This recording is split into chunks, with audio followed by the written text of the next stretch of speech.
mapenzi chenga yakikupiga una sarenda. Na hivyo ndivyo watu wamepigwa na penzi, na vile mnajua, si mnaona kala ni gani? Ni kala ya mapenzi. Date 14 this Saturday, Bei Bora Properties Limited itakuwa ikisurprise wapenda nao na titles, kwa sababu kuna watu wameamua si kununua tu maua, watasurprise wapendo wao na title, na sitawaonyesha jina, ni original na iko hapa.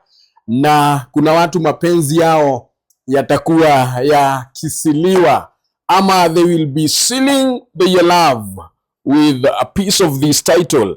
Na kama uko hapo na unataka kusurprise mpenzi wako, si lazima ikuwe ati ni Valentine, unaweza surprise hata birthday yake. Si ingia hapa Bei Bora Properties na tutakuwa tukikusaidia kusurprise mtu wako, ama pia wewe ujisurprise kwanza. Boy child, kaa hivi jinunulie kashamba upate title.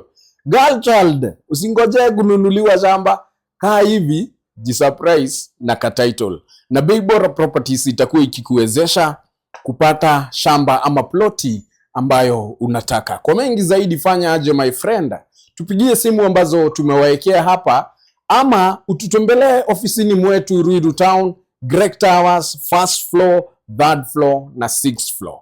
Tuko pamoja.